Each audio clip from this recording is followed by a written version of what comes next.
to do? Not blow leaves. I don't know. There's somebody annoying outside just blowing leaves. In the dark. In the dark. Who does that? So if you hear some humming shovels. at some point. Right. We tried to wait as long as we could until they move down the street. So it might be good now, but we'll see. But there's a lot going down besides blowing leaves. Yes. But in the DMV, in Potomac. Real Housewives of Potomac, and that's what we're going to be talking about today. And our HOP.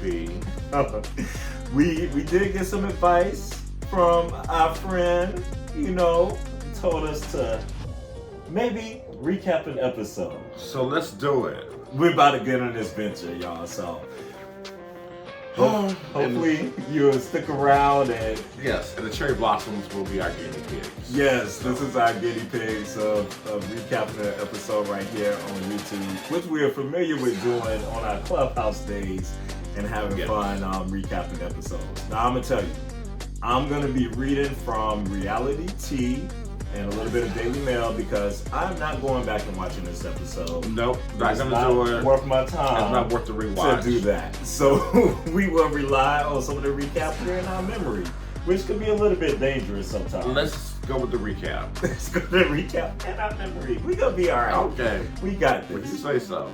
But make sure you also like and subscribe. Don't forget to do that. Do it. Join the Parker's Couch if you haven't already, and share it with others. All right, so brother, let's get into it. In the pie in the Austin Sky episode, and we definitely gonna talk about that pie analogy of my girl, Miss Karen Huger. Why Austin? Why Austin? Why Austin? Because it's Ashley's trip, and Ashley is pretty basic.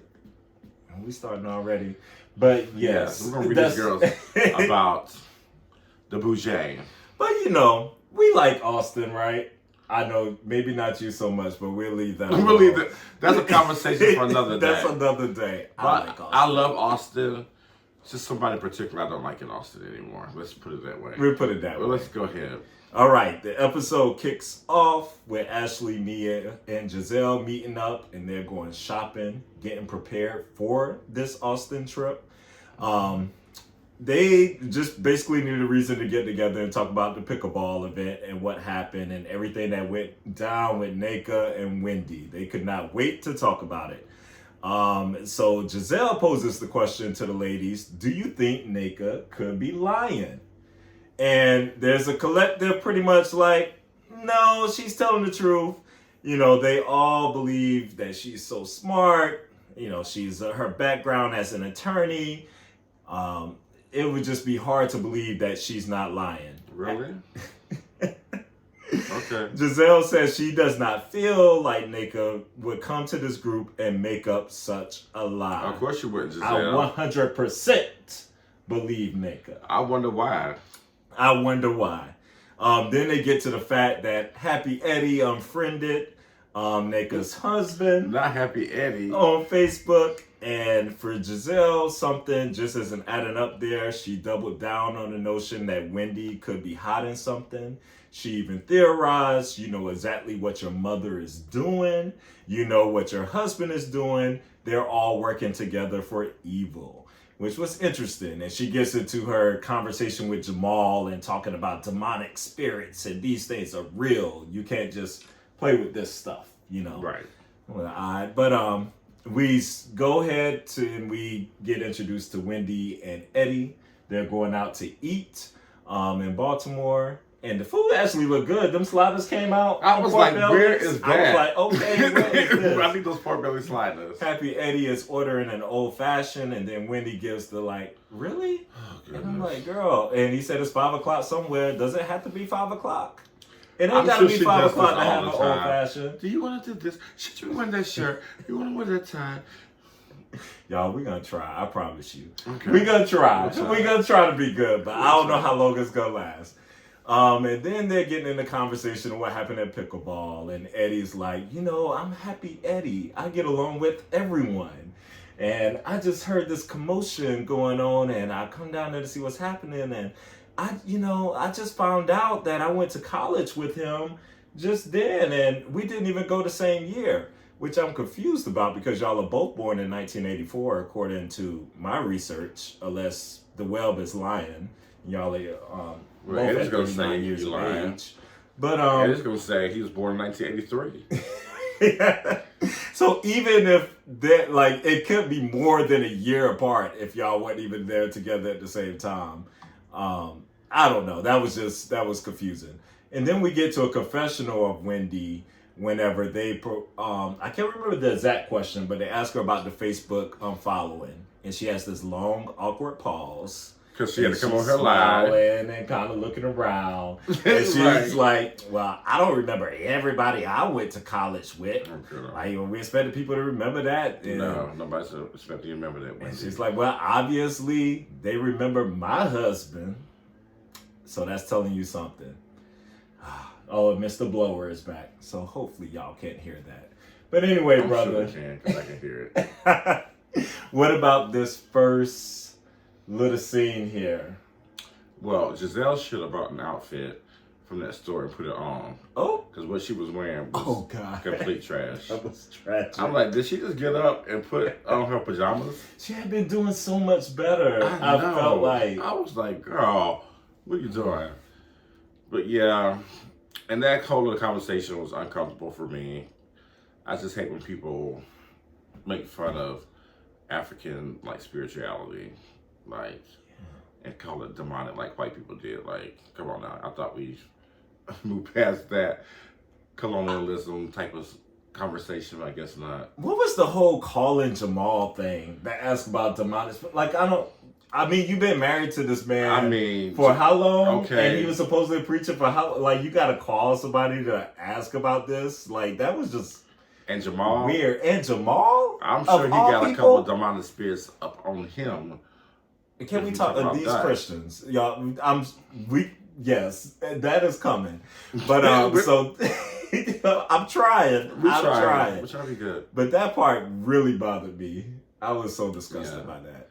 I was like, just so petty. And of course, you know, I normally ride with Gizelle for some things, but most things she does is just deplorable. And then for her to be like, yeah, I agree with her 100%. She just met this girl. You only agree with her because you hate Wendy so much. Right. Like you said, where her eyes be and her nose be when Wendy walk in the room? Up in the sky. You said, what you looking at? Look. Up in the sky, I look down in the sky, over to the side. I was like, "What's over there, girl?" What is the camera's here? Yeah, that was odd. Yeah, like, Wendy's season, and this girl just got here, and you're like, And Ashley in the confessionals was not any better. Not even better. Something about that later on. I definitely talk about with Ashley in those confessionals. So shift over to Wendy and Happy Eddie. How do you feel about? It was cute. Their little get together was cute as a couple. I think them as a couple's cute, but I just think they lied too much for me. Mm-hmm. Well, in my opinion, they lied. Like, and this line about little small trivial stuff, and I just don't believe this whole story. Like, I want to move past this story. Actually, I've grown tired of it already. Already. This was episode 5, and we're already like, okay. Okay, next girl. Next, but there's more. I'm sorry for this. I'm sorry, there's more. We got this episode and the text messages and everything that followed. We're gonna cover it all and get there. But let's move on. And before we go to Mia, as we're gonna bring up, I do remember the whole fertility thing with Nneka and her husband and her journey. Right. So, Nneka, this is how you kind of. We should have come this first, yes. Introducing yourself versus like this whole coming for Wendy like shrine stuff and hot, and get your husband all involved in it. Yeah, he just needed to sit back and do his job and be the handsome doctor and check on his patients. But I gotta say, this was no married to medicine visit. It was a little strange with. I'm used to Dr. Jackie, I think. Okay. That guy, he was. Was that guy or woman? Yeah, it was a guy, right? Mm-hmm. Yeah. He was pretty much like, you need to listen to your husband. Very straightforward. Listen to your man. And what he's saying, maybe y'all need to try some more. And he's like, they've been trying for 7 months to have a kid. She's having some issues. He was like, there was some low numbers and stuff, but he's not concerned. And he had some kind of comment about, oh, you're Nigerian, so I know you're going to have twins or a type thing. Oh, my God. You're going to be okay. Yeah. And this girl's may have fertility issues, and this guy's just, like, waving it off. Yeah. So hopefully she does that. And I hope not. Maybe this wasn't her real doctor, I hope. Yeah. So prayers to you for that. You know, hopefully. And I feel sorry for her feeling her pressure issues. As a woman. You know, some women feel incomplete unless they're able to give birth and have a kid. Yeah, that was the interesting part because she talks about Nigerian culture or just what's expected, and it played that one message where the girl was pretty like, if you don't have a baby, he gonna leave you, right? Type thing, mean. And I'm like, what is going on? This is not 1920. Okay. Okay. Yeah, so please don't be feeling too much pressure for that. Y'all stop pressuring people with having kids. And there's so many ways you can have kids. That part. Yes. Absolutely. All right, so let's go on to Mia. What's next up in reality T here. And so we get a little look into Mia and Gordon. I was actually in the kitchen getting some food, and I was like, oh, who on the screen right now? When y'all saying Mia, I was like, oh, I could stay in the kitchen. You sure did. But I'm not missing out there. I'm trying to give Mia a chance. I'm revamping, and she became a little bit more human for me in this episode. But so they're having a couple therapy session, and we already know that they're separated. But this is kind of giving us some information, kind of how they got to where we are, and we know about the financial issues that's going on. So Mia, she brings up those issues, and G has been working double trying to keep them afloat. Mia told the therapist that the busy schedule and financial burden have caused tension in their marriage.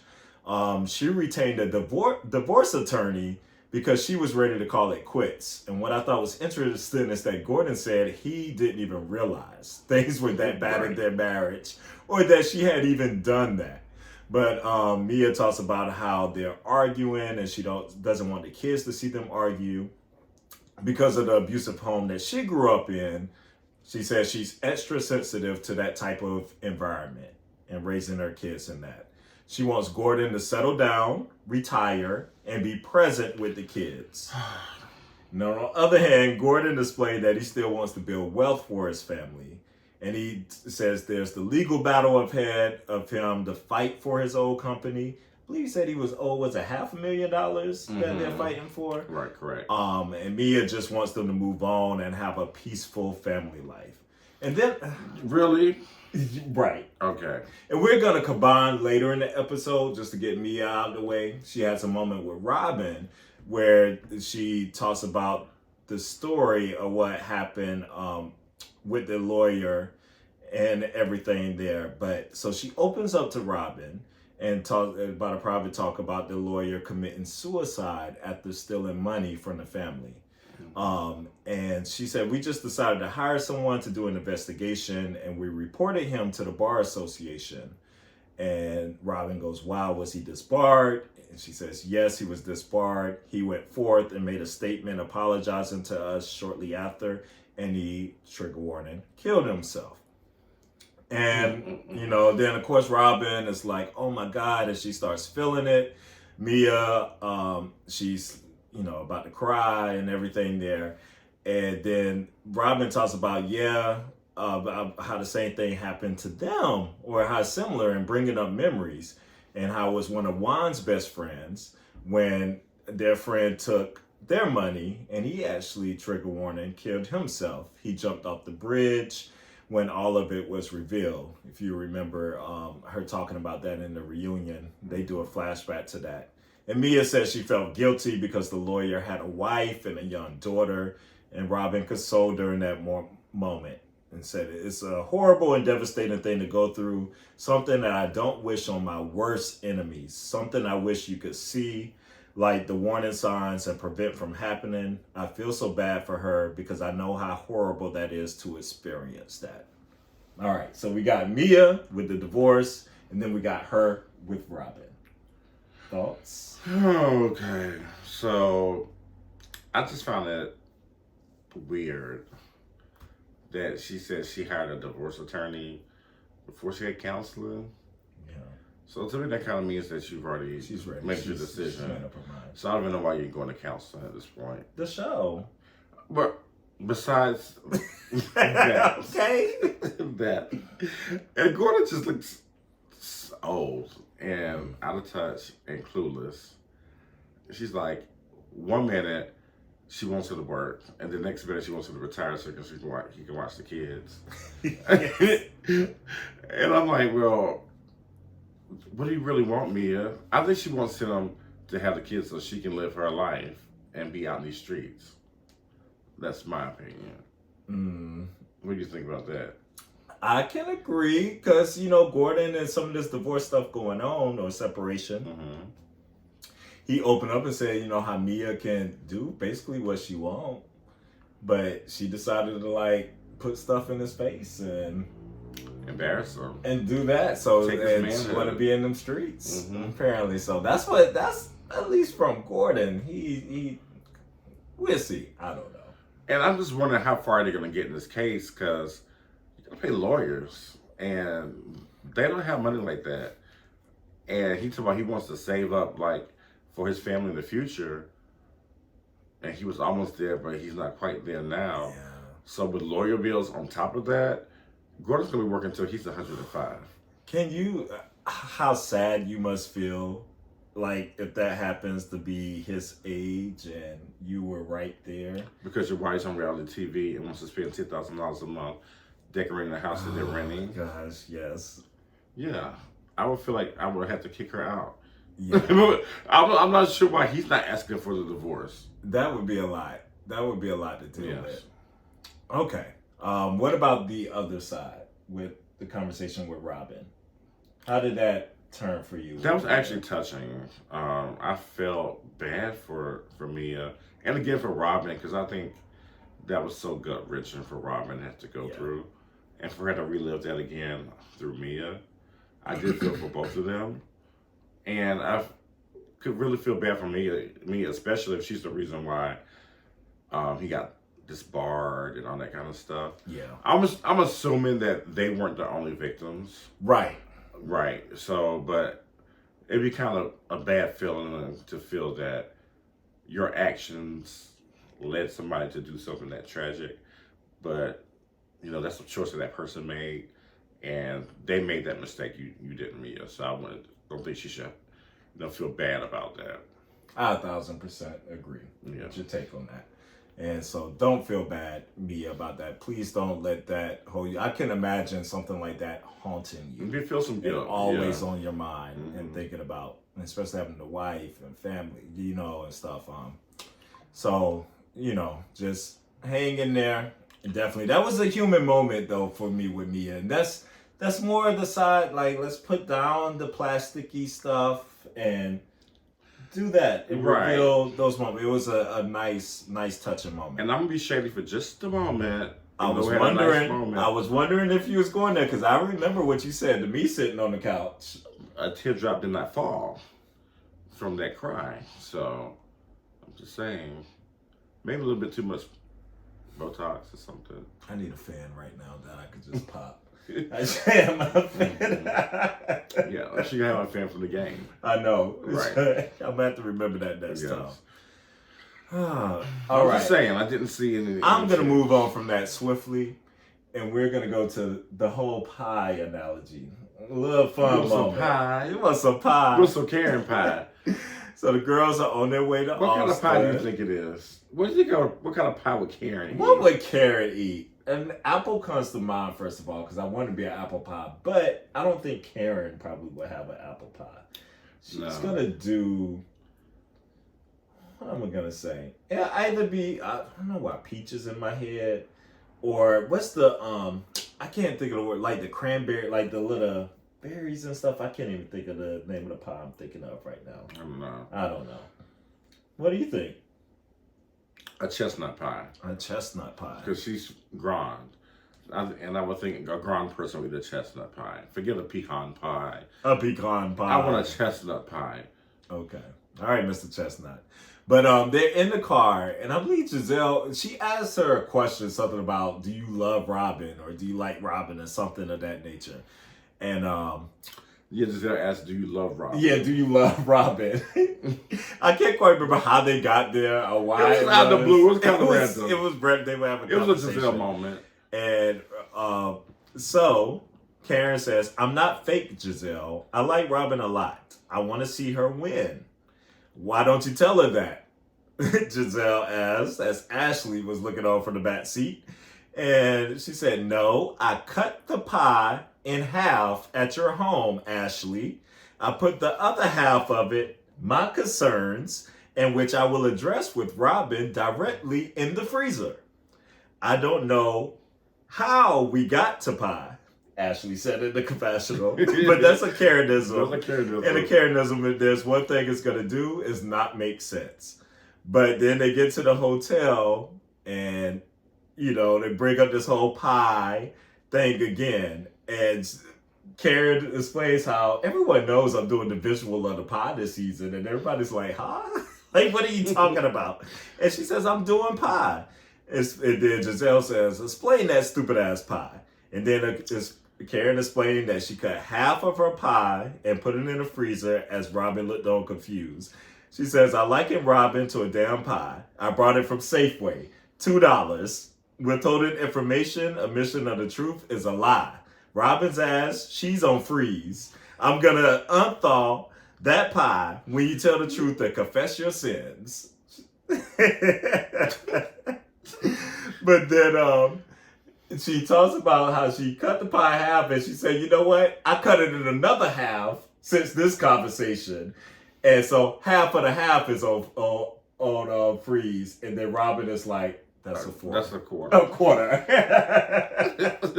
That was so hilarious. That was hilarious. So what do you think about this whole pie? Do you get the pie analogy from Miss Karen? I do. I speak Karen. All right, you speak Karen? Yeah. You gonna break it down for us then? I am not. You're not gonna break it down? Karen said, listen, I'm happy there with Robyn. Like, listen, I'm giving the girl a chance. But since she's a liar and she won't tell the truth, I'm freezing our friendship until she decides to tell the truth. Yeah. And she has a quarter of a chance left to tell the truth. And if she does it, that pie is gone. She's tossing it out. And the thing is, you can't leave, even if you're going to unthaw it, but still at some point, that pie going to go bad, right? She going to toss it out. So how is she going to toss it out? Yeah. It's just going to be done. She got one more chance. Well, you see, she does the handshake things with Mia already, and maybe they're gonna go to a handshake themselves. A nod. A little nod. Yeah. There you go. But Karen, we love your pie. Keep bringing your Karenisms, because Karen is saving the season for me. She is looking fabulous. Karen looks amazing. Amazing. And bringing the fun and stuff. And she's trying to be a peacemaker, which I think is so funny. How she's like doing this. Yes, I think her work is starting to sell a little bit more now. It is. It's not as dramatic. The lips are still giving a little bit. It's a little bee stung. Yeah, it's a little bee stung. Yes. The things are settling it's in. Settling pretty in. nice. Yeah. All right. And I like she's like the peacemaker now. She's doing a much better job than Sheree attempted to do. Oh, gosh. I would get this is like 1,000 times better than Sheree. Yeah. But I like Candiace trying to be in the middle. I guess because there's no Sharice around. So she's like, listen, I can do what I want to do. That's who was missing. Yeah. Was she missing? No, not really. When Sharice is around, Karen is not the peacemaker Karen. She's Auntie Karen, honey. And she's coming to dish. That's so true. All right. So we are here in Austin. You know, they see the rooms in the room. You know, they look nice for what it is, but the girls were shaded all the construction. That was funny. And Karen's like, I'm keeping my window closed so I won't leave a bad review. Make a bad review. Like, that is not the hotel's fault. fault. That there's construction on the outside. But yeah, Austin was under a lot of construction. But the girls are now at the pool. You know, they're about to get the drinks and stuff together. This was cute. I love Karen's little mesh that she came out there on. She was cute. I thought it was really cute. Wendy was cute to me too with what she had on. Yeah, Wendy always brings it. Yeah, she brings it with Candiace. All the girls were looking good actually to me there. So they're there now. They're sitting poolside, and Karen, like we said, she had it on her agenda to try to get Gizelle and Candiace to stop icing each other out. So this is her first peacemaker attempt between them. Karen needed them to take their pies out the freezer and let them thaw it, even just a little slice right here to start. But so they start talking because Karen, tells Gizelle she feels like she has been kind of reserved and not the same. Looking into the cloud. In front, whenever Candiace is there, she's like, she's not the same. She's not as talkative. She's not doing these things. And then Gizelle starts to speak a little bit then, but Candiace explains right there. She says, you know what it is? She doesn't want to acknowledge me because she thinks that if she doesn't speak to me, I would disappear. But my black ass is still sitting here. Well. And then Gizelle is looking. She was like, who said that? She said that on her brow. And Gizelle says that she doesn't have any desire to be friends with Candiace after all of the horrible, insulting things from Candiace. Gizelle even attributed it to the safety of her children. She was like, I'm looking out for the safety of me and the safety of my kids. And I was... These kids read you up and down. They are grown enough to handle their business. Yeah. And she says nothing in her confessional. She says nothing good will ever come from me speaking to Candiace again. And so then the Grand Dame is having a hard time wrapping her head around all this. The fact that Gizelle and Candiace can't just move past their problems because Karen and Gizelle have moved on in the past from their problems. And she even compares it to herself and says that, Gizelle, you and I have been to hell and back. And, we're talking and moved on. So why can't y'all? But at this point, right now it really seems impossible between them. And this is one of the issues we talked about with Potomac and what it feels like when the girls just genuinely don't like each other in this tension. Yeah. Do you see any path here with Gizelle and Candiace? It will be difficult because, at least with Karen and Gizelle, they have an established relationship and respect for each other before the show started. True. So that's different. These people are brand new to each other. And they have both gone low and said some bad stuff about each other, their families. So a part of me is like, the real life for me is like, okay, of course I'm not going to speak to this person. Yeah. It makes sense for them not to speak. But for it to be on a TV show, they have to reconcile it or somebody has to go. You have to. First of all, I need people to get out of their victim mentality.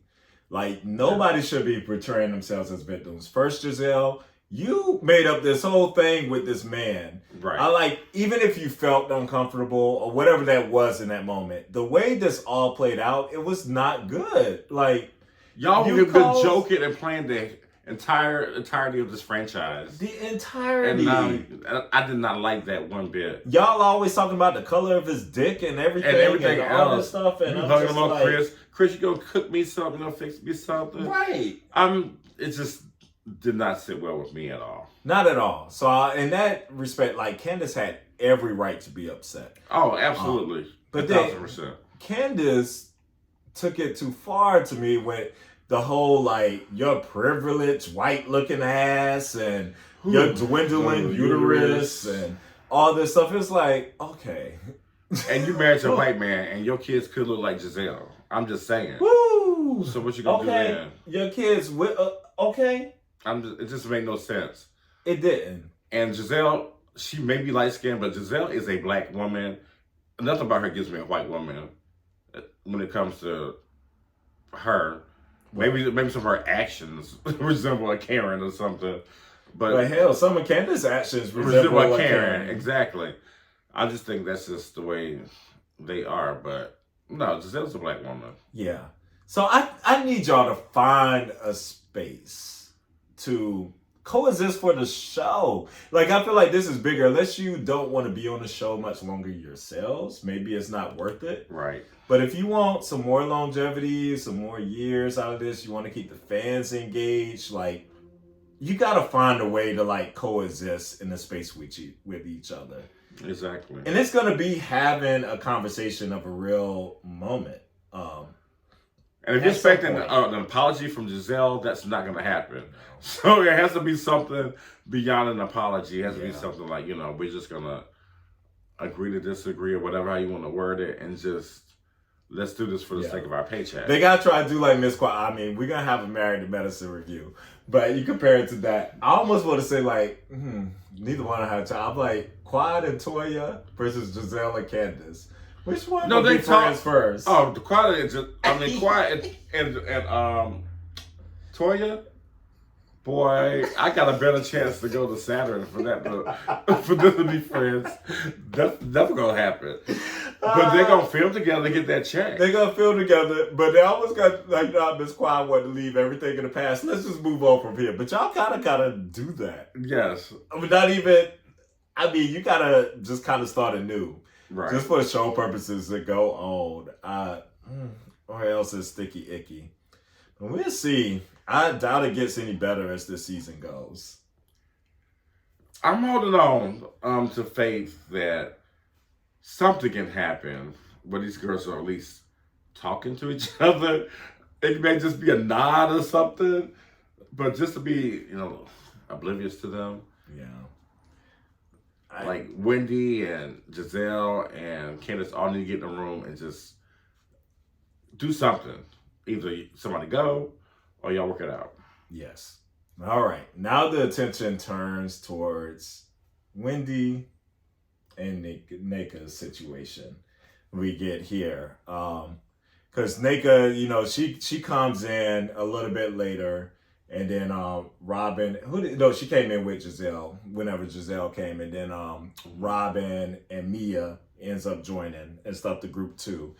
But just some things from this, we're going to get an exchange back and forth between Wendy and Nneka in this whole situation. And it gets pretty circular as it's going on and what happened. Very much so. But Nneka admits in her confessional that she felt bad for not talking to Wendy about the shrine privately, but her emotions got the best of her, and she's just such a truth teller that the truth just pours out of her. Yes.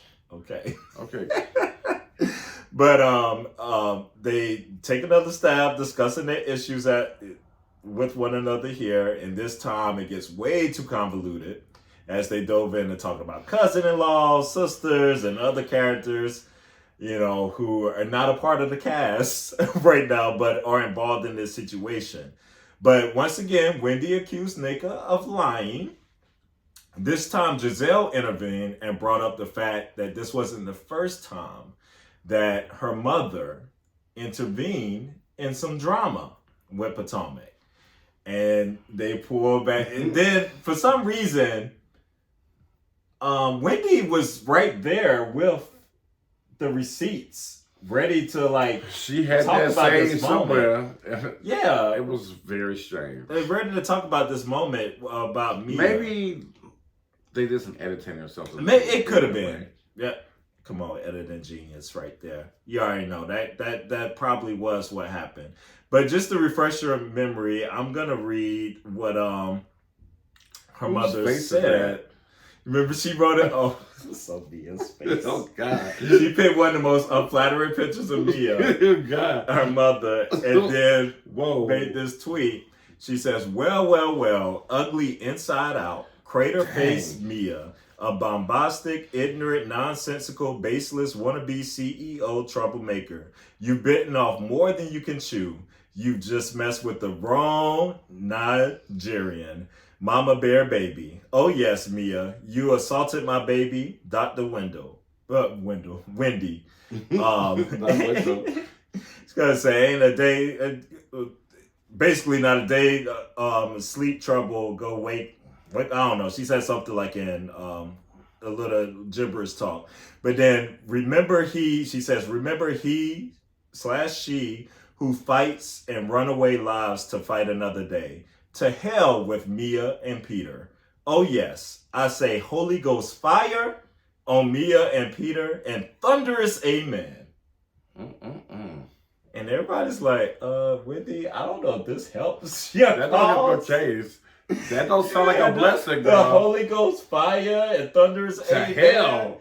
To hell, like that sounds like a good thing. Now that sounds like a good old Christian curse to me. Good old Christian curse. Now I ain't gonna talk about curse like you're damning someone to damnation or something. I don't know. Well, she said to hell. That's eternal damnation. She did say to hell with me appearing, so she kind of did. Yeah. No, I can't even like protect that. That's you did. Yeah, like that's what you did. Yeah. Yeah, absolutely. Mia did respond on that tweet, and she was like, "Yes, I can wave my flag because it's in my DNA." Because she had put Nigeria, and she said, "Mama." And she said, but sis too busy trying to defend. She never once took the time to find out we from the same land. So take your thunderous self onto the Holy Ghost fire and repent. P.S. My family knows your family in all caps. So tip-top, mama, we don't receive threats kindly. And then the mama didn't stop there. And she said, apparently you do no, she meant not, understand the definition of a threat. Uneducated, classless, crater face. You should be worried about physically assaulting my daughter and issue a genuine apology, as I mentioned on my earlier post. The prosecution is watching. You should shut up and genuinely apologize. You have a mouth. You should use it and not physically attack my daughter. Free speech, Mia. Who do you think you are assaulting? My daughter? Your action was seen all over the world. Holy Ghost fire on you and thunderous amen. Then we go again. Don't mess with the mama bear. That mama don't play. That mama don't play. But let me tell you something. Mama, I understand taking up for your daughter. Yeah. But you should have did all of that to her face or in the room, because the game of social media, you're from older school. You don't want to get in this game. Because if somebody was to come hard, all I would have came back is been like, well, at least I ain't got to bleach my skin. I would have been, you don't open the door. I'm usually not come for mamas. But if I was Mia, I would have came for her hard. That's why in the preview, I laughed my ass out off. And I'm going to laugh next week again whenever that crow or black bird landed on the wall and she looks at Wendy and said, is that your mama? And like, hollering. Amia, I do not blame you at all. Like, crack all the jokes on the mama. Mamas could get it too. Mama could get it. Mama would get it for me on this one. So I know when you trying to back up your mama on this one, but no, darling. I'm just saying, that mama, if you mess with them children, you get a good old to hell with you and the Holy Ghost fire and the thunderous applause, honey. She's coming for you. And y'all Christians act like y'all don't pray against people. I've heard prayers against people, so I know not all y'all, but some of y'all do. Okay. Right. Now, let's go ahead and shift down. This is the claims that was going on in the argument. So, Nneka, she's claimed that her cousin-in-law, Lebe, received a call from Wendy's sister, Ivy, about her joining the show. They was actually breaking down the fourth wall in this, and I appreciated this, kind of breaking that down a little bit. And that Wendy's mother later also called Lebe, saying she submitted Nneka's name to a shrine. And she kept, you remember in pickleball, she kept bringing this up. And then Wendy's like, nice try, nice try. She was like, it was not a fight between friends. Oh, I'm sorry. That's what Nneka said her. I'm sorry. Got mixed up in the little recap here.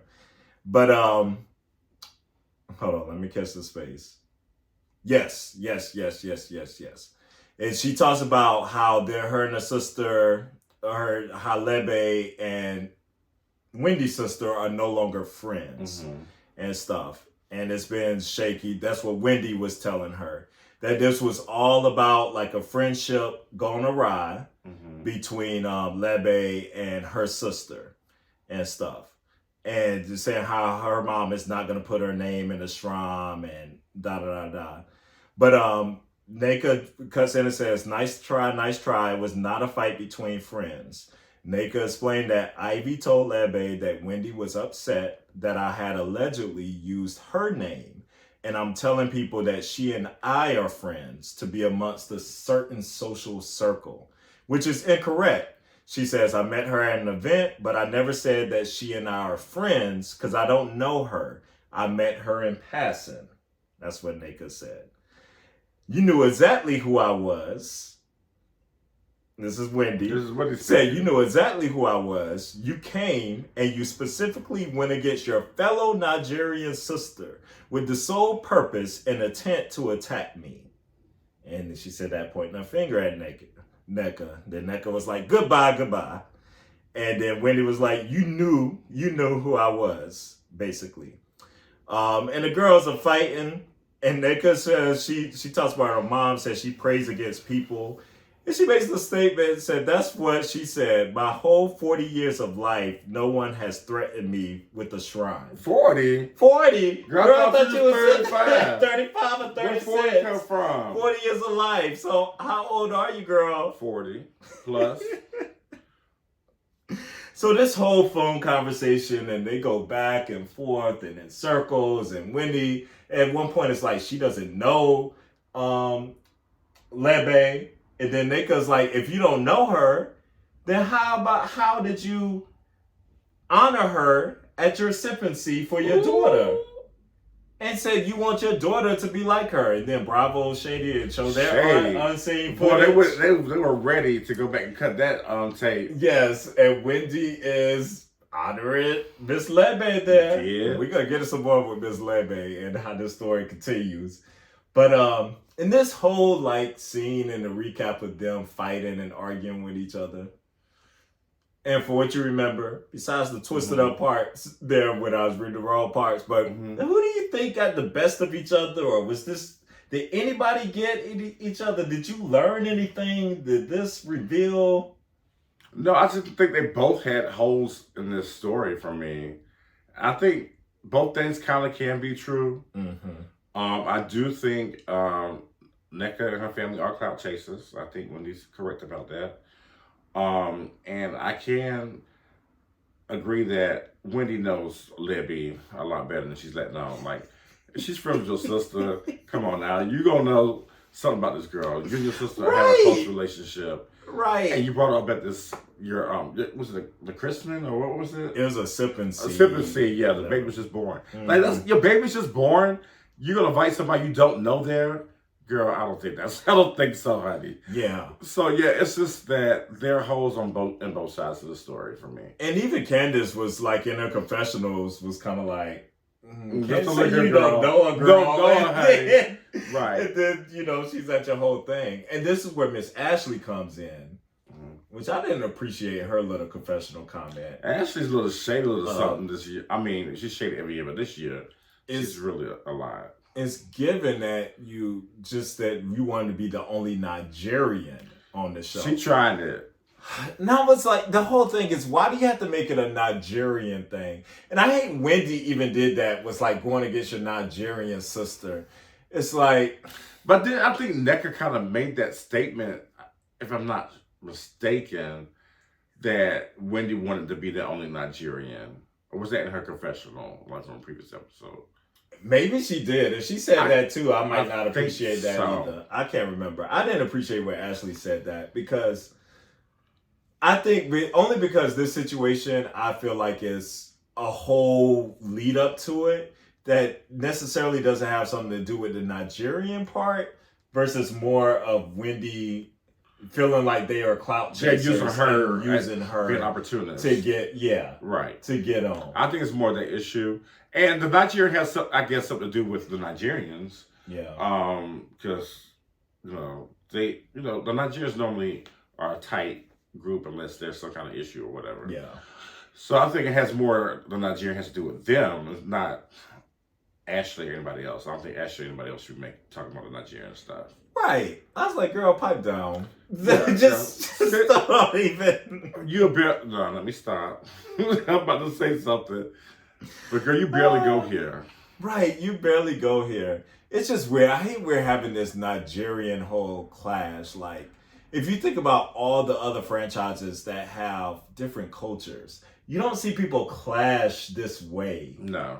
Over cultural things. Right. Like, they're different arguments. And if it is, let them handle that. That's their business. Right. It's really uncomfortable to watch at points. Exactly. Let's get to some of these tweets afterwards. So Wendy starts off with a sigh, and that's what I'm doing. I'm just not a big sigh. Sighing, because I'm like, girl, you could have saved this for me.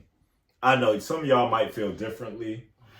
The comments were, I was reading the comments, a lot of people felt like you did, and some people on the other side. So I was like, okay. I don't know how you see that, but okay. Rock with it. So she starts off with a sigh and says, I've been really minding my business this season and not reacting, tweeting about Real Housewives of Potomac, but this narrative is getting malicious.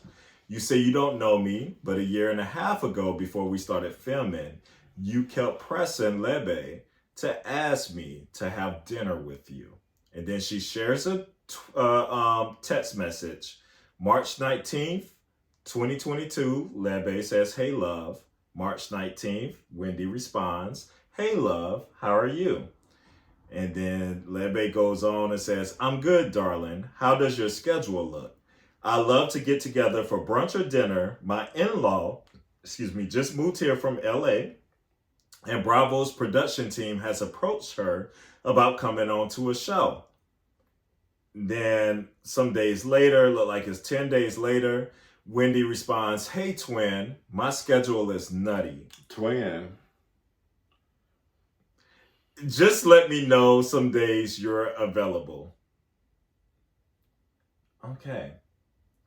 And she has Lebe's name stored on her phone. And she has her name stored on her phone. So you know this girl. Yes. She has a response for that too, whenever she says what she was talking about. Of course she does. But then she goes on and she tweets and she says, and yes, my sister and your cousin-in-law did have a falling out. One of the many reasons being Lebe was name dropping me, calling me her cousin to get a BBL. The whole squad is full of clout chasers. And I was like, dang, Wendy, she put her out here. Oh, the business. And these tweets, they're going to be posted. I'm going to have them up for y'all to read if you have not read them. But basically, she's Lebe in August of 2022, she says, hey, 20, I need a favor. I'm trying to get a BBL. I know you posted the doctor you used, but wasn't sure if you had an in with him. His schedule is booked until next year. I know surgeons can do add-ons if they know you. Can you or your assistant please request if you can squeeze me in? I'm throwing Sam a party in February next year, and I need my body to be snatched. Okay.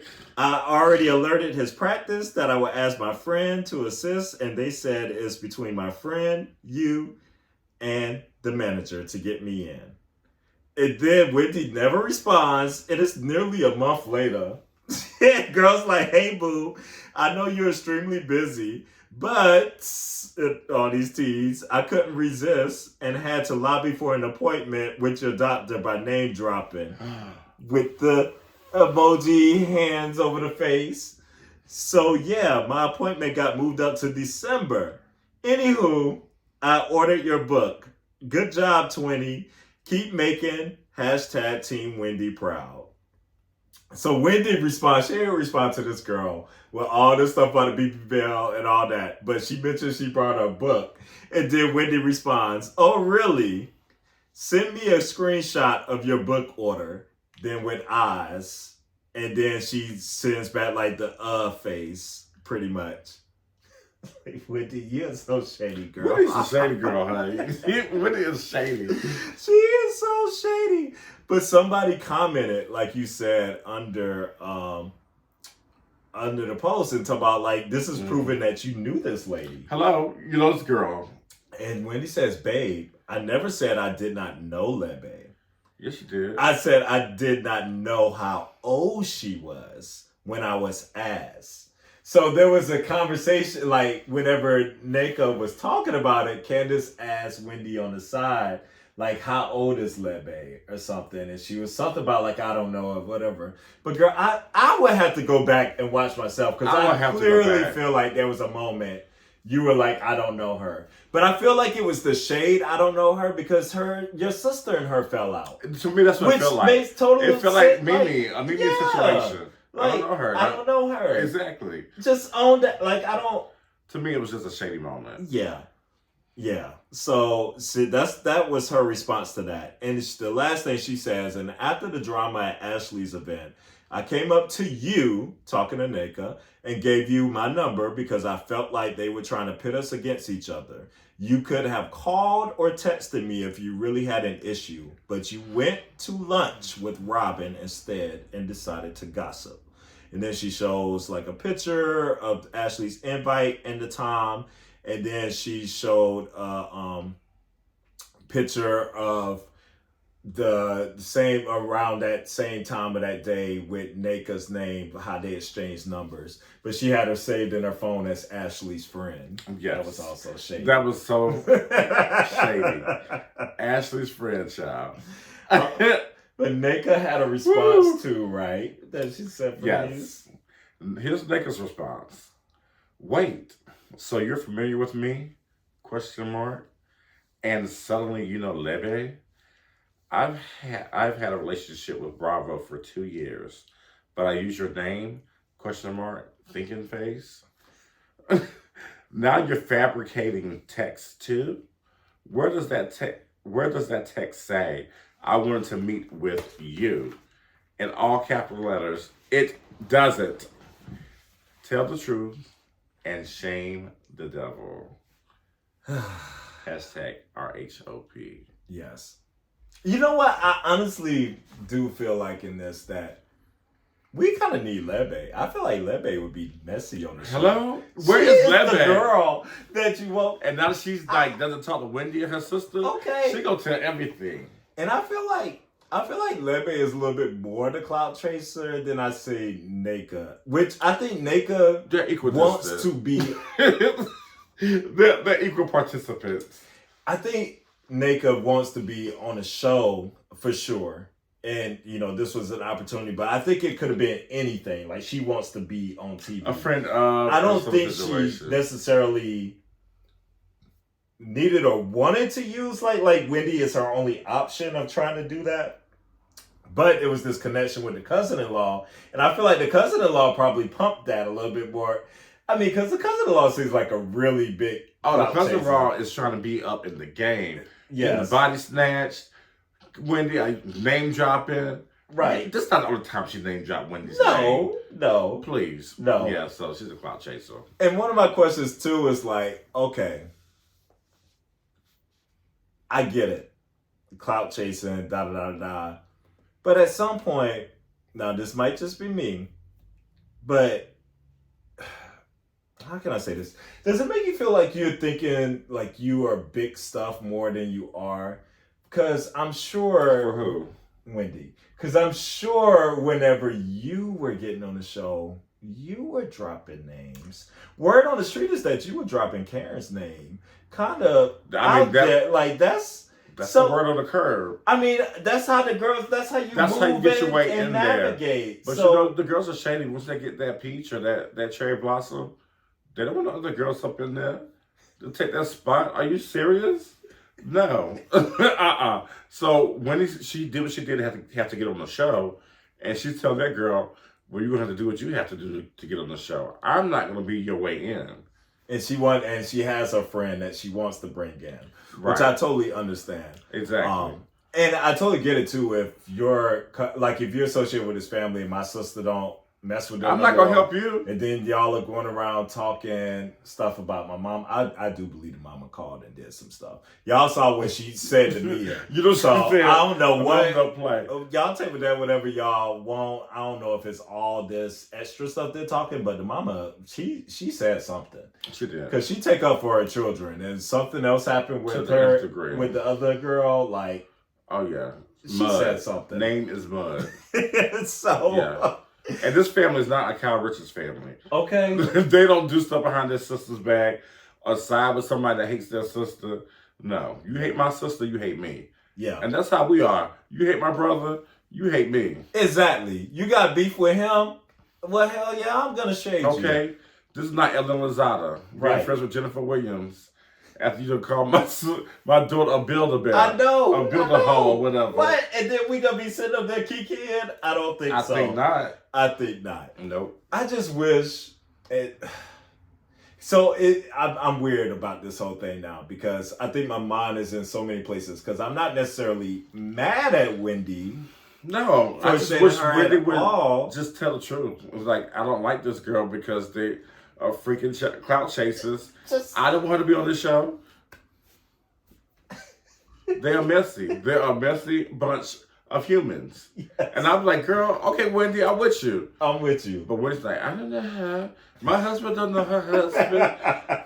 Yeah, they went to school the same year, but who knows everybody from high school, college? I want to talk to you about this. You went to a PWI. I did. I went to the HBCU. So when you run into black people or people, that you vibe with, even if it's just passing or in a club or a chance meeting, somebody dated somebody pledged or whatever, you may not remember everything about this person, but you know of this person. You know of this person. Absolutely. If you see their face it's like, before. when you go to a PWI and you see another black person, it's like that. You're like, oh, hey, brother. Hey, sister. Like, you are. It's like a connection because it's so sparse. Like, you don't. And everybody knows each other for the most part. Yeah. Or know of a person. You might not know that person, but you know of them or kind of seen them around or seen some things they've done. It's kind of hard. Yeah, every single person? No, probably not. But especially if you're from the same kind of community as they are, it's just...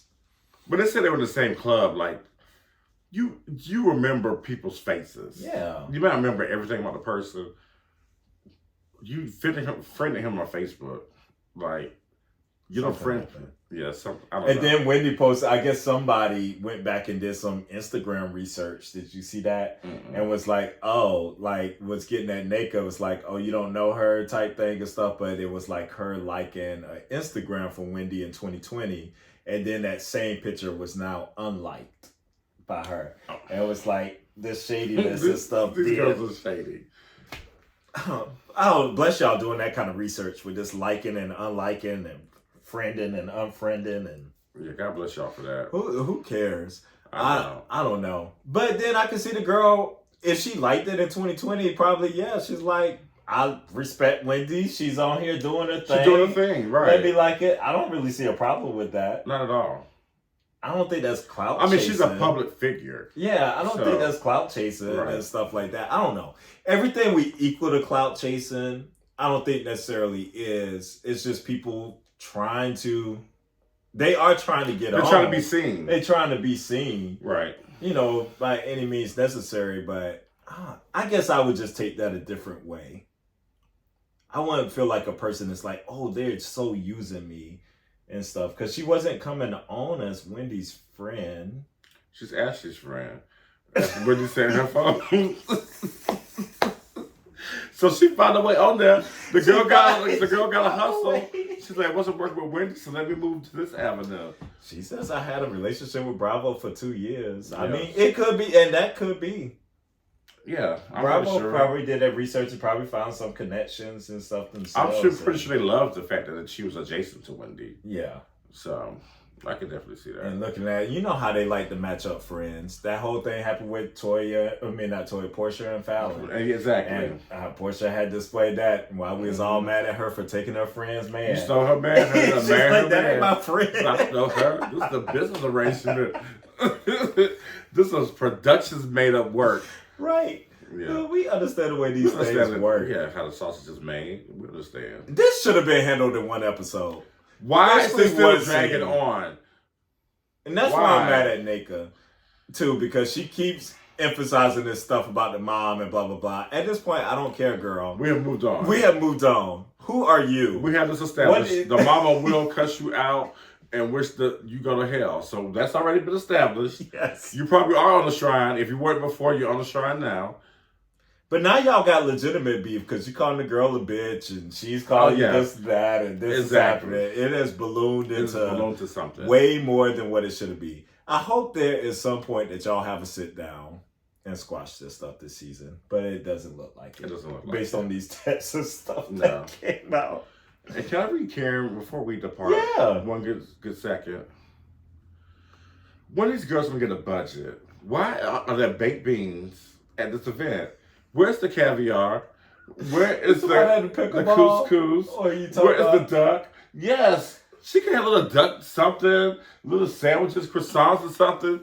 She got these Boston baked beans. What did Kyle serve at her little dinner party? What did she serve? I don't even remember. Some fancy smoosh couscous. It was something. It was something. I don't remember what was there. These girls have no money. They have baked beans and weenies. Girl, come on, Karen, you gotta do better. Yeah. For the bit of grand dame, they have some baked beans. Karen said, you know, we've been athletic today, and we need some fiber. Yes. No, girl. Well, you know what she said on Watch What Happens Live when it came to the flatulence. Did you hear that question? No, Were you still watching that? No. They were playing the game about whether or not the grand dame said it or didn't say it, like, or whether it's true or false.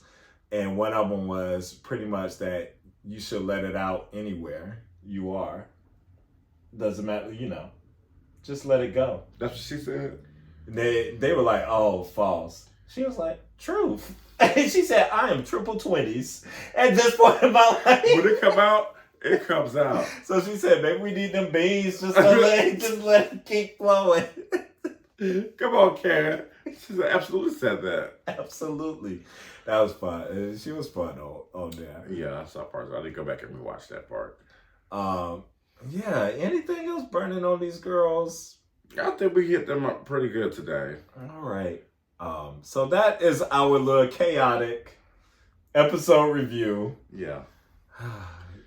We're working on doing better for y'all. If that wasn't good enough. I thought we did great. I think we did amazing. I think it's amazing. All right. Well, catch you next time, and look forward to our Married to Medicine whenever we tackle that. M2M, my favorite show on Bravo right now. And it was giving me some funny moments from Sunday night. That was hilarious. So yes, I would rewatch that one. Yes. This is what y'all need to live up to. This is the fun kind of shade that we need. Exactly. In our life. All right. Well, like and subscribe, and look forward to more episode reviews. Thanks for joining our couch.